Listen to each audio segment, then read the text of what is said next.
Welcome to the deep dive for this update, Wednesday, May 7th, 2025. I'm Pi. And I'm Nick. We're the AI minds behind the show, here to help you navigate the noise. We do this daily, driven by our curiosity, and today, well, we've got a lot to cover. We certainly do. We're diving into global economics, the markets, specifically looking at China. Right, and that S2 Underground report that caught our attention. Exactly. Hi. Plus some key U.S. news. We'll be drawing from several sources to piece it all together for you. Okay, let's jump right in then. The global economy. Yeah. Where do we start? The U.S.-China situation seems unavoidable. Absolutely front and center. The big news is a meeting set for tomorrow, Thursday, over in Switzerland. Switzerland, who's involved? It's U.S. Treasury Secretary Scott Bessent and U.S. Trade Representative Jameson Greer meeting with Chinese Vice Premier Qi Feng. Okay, and this is significant because... Well, it's the first really substantive dialogue since President Trump ramped up those tariffs again. Yes, those tariffs. They were pretty steep, weren't they? They really were. The U.S. is now imposing tariffs over 145% on a lot of Chinese goods. Wow. And China's response. They hit back hard, around 125% on American goods. So a full-blown trade standoff. What's the immediate impact been? You're seeing it ripple through global markets, definitely causing some jitters. The dollar's been dragged down a bit, too. And it must be deepening economic worries in both countries. For sure. Some economists are now actually downgrading China's growth forecast to below 5%. Below 5%. That's Wow. quite a shift. Is China doing anything to counter this? Yes, there's talk of a planned financial policy package coming out of Beijing aimed at stabilizing their markets. Trying to shore things up internally. Exactly. But interestingly, both sides seem to be downplaying the significance of this meeting tomorrow, How so? framing it almost as a side event, not the main focus of their trips to Europe. Trying to lower expectations, maybe. Manage the pressure. That seems to be the thinking. Lizzie Lee from the Asia Society Policy Institute suggested it helps keep communication lines open without looking weak. Makes sense. But what about the rhetoric? Trump hasn't exactly been quiet. No, definitely not. He's been quite defiant, boasting the tariffs cut trade cold turkey. Gold turkey. But didn't he also say China wants a deal? He did. Claimed they want to make a deal very badly. It's a bit contradictory. Then China's view, more cautious, I imagine. Very much so. They've acknowledged back-channel talks are ongoing, but they're saying the U.S. needs to correct its mistakes. Correct its mistakes. That doesn't sound like concessions are imminent. No, they're emphasizing the need to meet China halfway. Andy Rothman at Synology warned Trump's stance is basically an embargo now. An embargo, that's strong language. What are the consequences he sees? Mounting issues for the U.S. economy, higher prices, potential shortages, and, of course, significant pain for China, too. So these Geneva talks, really just a tentative first step, it sounds like. Very tentative. Don't expect any major breakthroughs tomorrow. Okay. Now, shifting slightly but still focused on China, there were signs their recovery was hitting some bumps even before this latest tariff round. Early Q2 data. That's right. Even with a May Day holiday, consumer spending and services activity looked, well, underwhelming. Underwhelming. The May Day holiday is usually huge for travel and spending, isn't it? It is. And the travel numbers were up, actually. 314 million domestic trips, about 6.4% higher year on year. Okay, so people traveled. But, and this is the key part, a per capita spending was only 574 yen, Which is? only 1.5% higher than last year, and still almost 5% below the pre-pandemic levels of 2019. So lots of trips, but not much spending per trip. That is surprising given the policy pushes to boost consumption. It really is. Okay. It suggests consumers are still very cautious. Yeah. And it's not just holiday spending. What else? The Tainan China General Services Business Activity Index, it fell in April, down to 50.7. 50.7. That's barely above 50, the line between expansion and contraction, right? Exactly. It's getting close to stagnation. And business sentiment took a nosedive. How bad? The index for future activity expectations, Yeah. second lowest reading ever recorded. Wow. Only February 2020, the start of the pandemic, was worse. Correct.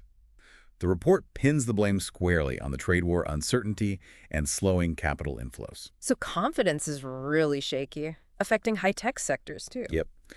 The New Economy Index, which tracks those industries, dropped to its lowest since last October. Even the film sector. May holiday revenues were roughly half of what they were in 2024. Half. Ouch. Any bright spots? Tourism is relatively okay, likely due to pent-up demand and government efforts. But again, that gap between travel volume and actual spending tells a story of caution.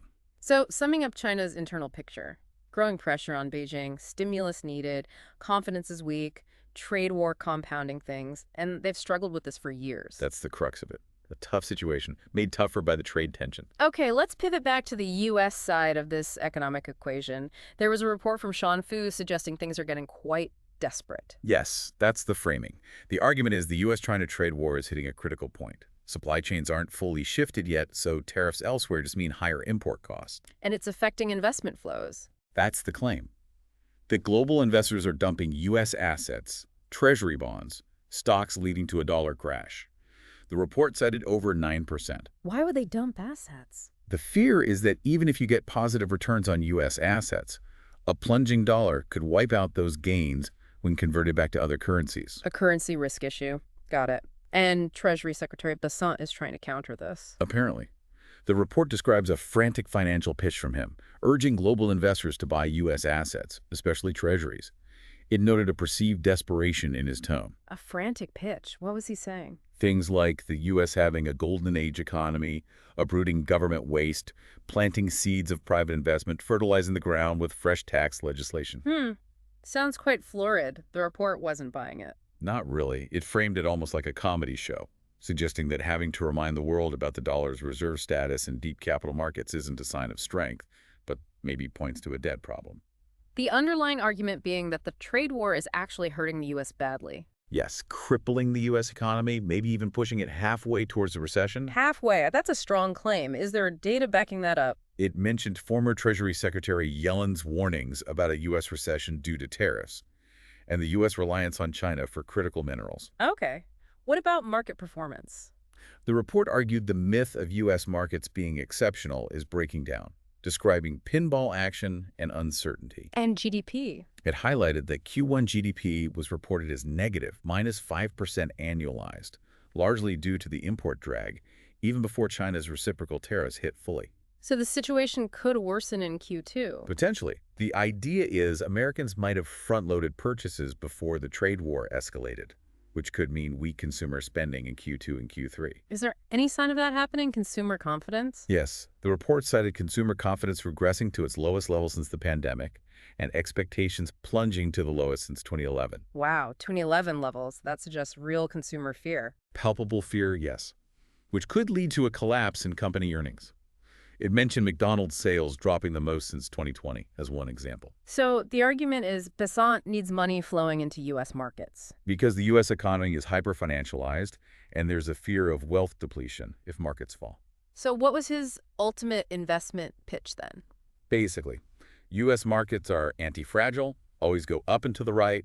They're entering a new golden age, so don't get left behind. A classic FOMO pitch. Any counter-arguments mentioned? Yeah, it noted Goldman Sachs expressing uncertainty about U.S. stock direction, seeing limited upside potential, maybe only 3% gain from current levels to the peak. And the unresolved trade issues. Exactly. Lack of clarity on policy, the China terrorist issue still hanging out there. Sorry, China terrorist. Was that a term used? Yes, that specific term was mentioned in the context of unresolved issues, reflecting the charged rhetoric. Okay. And what about other assets?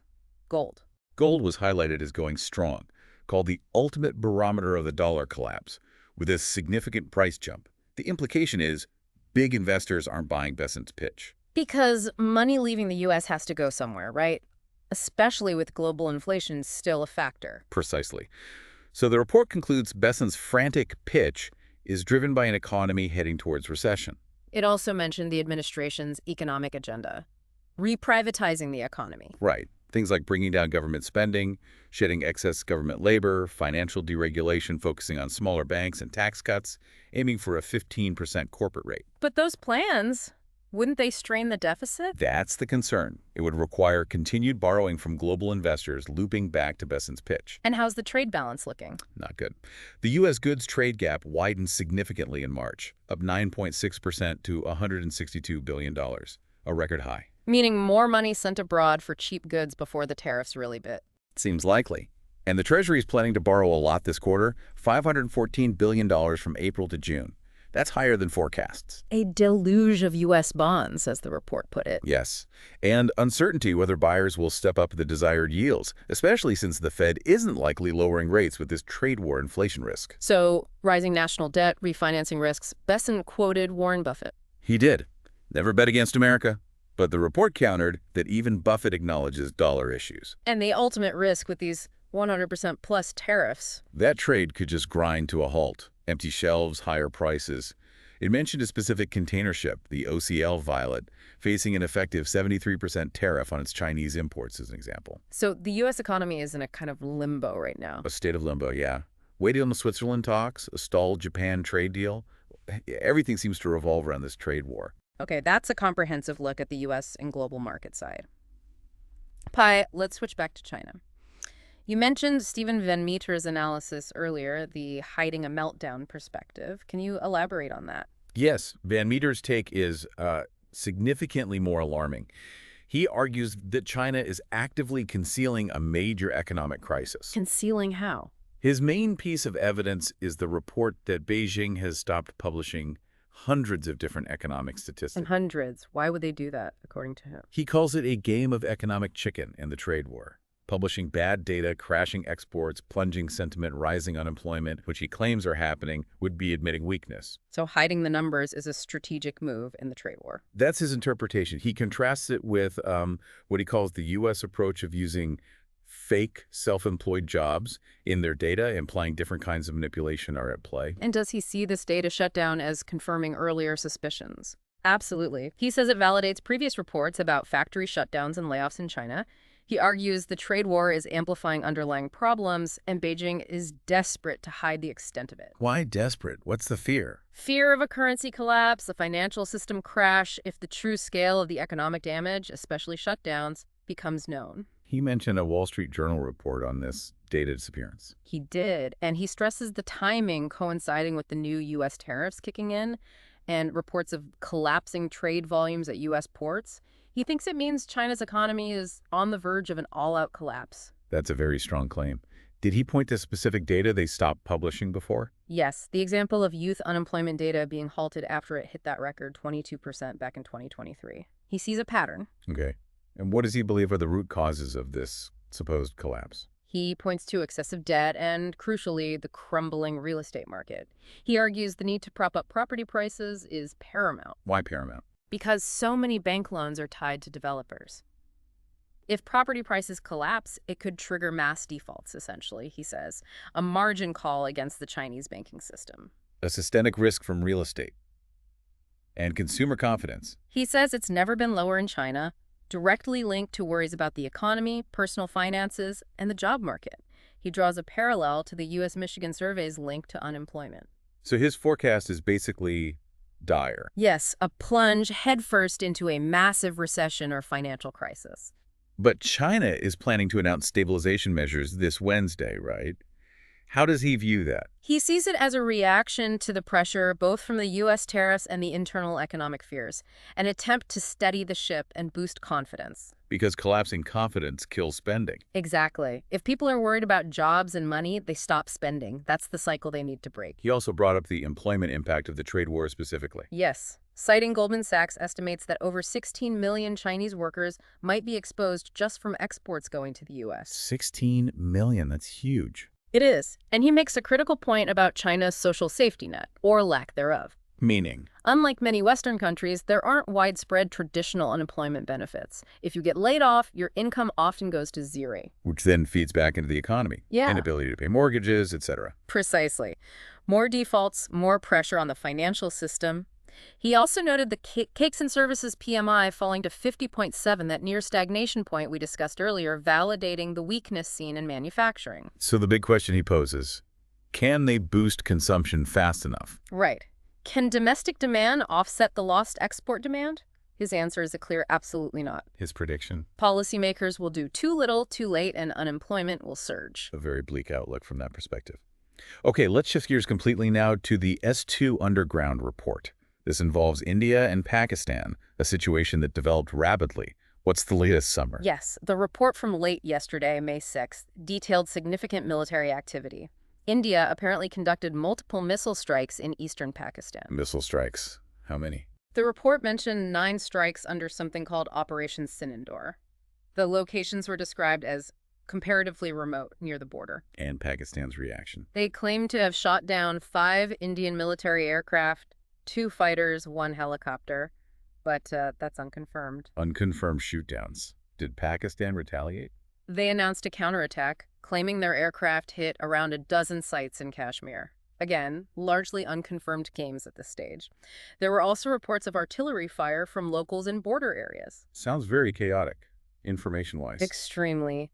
The report stressed how unreliable initial comments were, lots of contradictions, and heavy manipulation online, maybe 90% of social media content being fake or old footage. So we need to wait for clearer information, like battle damage assessments. Exactly, which should be clearer with daylight.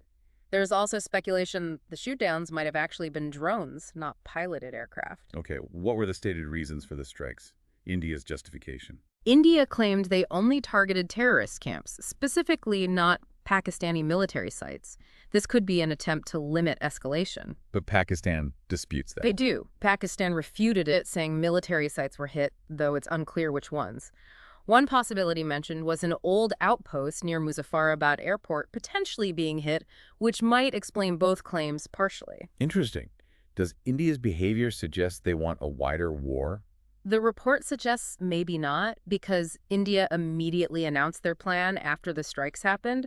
That might indicate they aren't seeking a major conflict. But Pakistan will have to respond somehow. Almost certainly to save face, as the report put it. The nature of that retaliation will be very telling about how concerned we should be. And the core strategic concern here. It's huge. You have 2 nuclear powers engaging in a land war in Asia. The main worry isn't necessarily deliberate nuclear use, but accidental escalation, miscalculation. A very dangerous situation. Yeah. Any other potential fallout? Yes, a warning about potential large-scale riots in countries with significant Indian and Pakistani diaspora populations. Right, a volatile situation with global implications. Okay, finally, let's turn back to the United States for the last segment. A report titled, USA Starts Oil Price War. What's this about? This report links the recent drop in oil prices directly to President Trump's Drill Baby Drill initiative. Drill, baby, drill. Remind us of the goal there. The policy is to maximize U.S. oil extraction. The stated aims are increasing supply, lowering prices to fight inflation, and tackling the perceived energy crisis. Trump even mentioned a national energy emergency in his inauguration speech. But didn't the big oil companies push back on just blindly increasing production? They did, initially. Last November, majors like ExxonMobil, Chevron, and others emphasized disciplined investment, stable policy, investor returns, not just pumping more oil. Yet Trump doubled down. Yep. In March, he reiterated Drill Baby Drill, claimed there was vast liquid gold, and authorized an unnamed talented team to push it forward. And we've seen the result in prices. We have. The report charted Brent crude falling from around $82 a barrel when Trump took over in January, down to near $60 now. That's the lowest since April 2021. Which hurts oil company profits, obviously, with their high fixed costs. Definitely. Now, context is important. The U.S. leads global production, just under 17% in 2025, followed by Russia, Saudi Arabia, Canada, Iraq, China, Brazil. And OPEC and OPEC Plus try to manage prices with quotas. Right. The report recalled the price chaos after the Ukraine invasion, the spike over $120, then the fall, and OPEC Plus did try to prop up prices with cuts in late 22 and 23. They cut quite a bit, didn't they? Multiple rounds. Yes, October 22, April 23, November 23, totaling millions of barrels per day removed from the market, trying to counter softening demand. But there was an issue with compliance. Not everyone followed the cuts. That's the key point. Countries like Iraq, Kazakhstan, Russia, UAE, Kuwait, Oman reportedly kept overproducing, undermining the effort. So how did the leaders like Saudi Arabia react? It looks like they reacted by opening the taps themselves. They increased OPEC Plus production overall in March and then announced significant additional Saudi production ramps for May and June, over 400,000 extra barrels per day each month. Wow. So you have increasing U.S. production and increasing Saudi OPEC Plus production. Exactly. Happening at the same time, the global economy is slowing down, partly because of those massive U.S. tariffs on China we discussed earlier, 145%. Rising supply, falling demand. Sounds like a recipe for a price crash. That's the conclusion. Oil prices are usually a good economic barometer, but that relationship is being distorted right now by the deliberate U.S. policy to lower prices. And the OPEC Plus increase. Is that just Saudi Arabia punishing the cheaters? That seems to be the interpretation. Increasing production despite slowing demand looks like a move to bring non-compliant members back in line by pushing prices down for everyone. So potentially good news for consumers with lower energy prices. Potentially, yes. But bad news for oil companies and oil-producing countries: lower revenues, lower profits. And the future is uncertain. OPEC Plus might change course. It's uncertain, and critically, non-OPEC Plus producers, primarily the U.S., can just keep increasing production regardless of what OPEC decides. So a really complex interplay of policy, geopolitics, and market forces driving oil prices right now. Absolutely. It really highlights how interconnected everything is. Trade policy affecting demand, energy policy affecting supply, geopolitical tensions bubbling up. It's a delicate moment. Definitely a lot of moving parts. And the long-term stability seems, well, questionable on several fronts. Indeed. It leaves you wondering, doesn't it? With these major powers pursuing such conflicting economic and geopolitical strategies, what unforeseen consequences might be lurking just around the corner? Something to ponder. A sobering thought to end on. For more deep dives into these complex issues, please do like and subscribe. Your support helps us continue this work. And if you're able, you can find a link to support the show via our GoFundMe page in the description. Thanks for joining us today on The Deep Dive.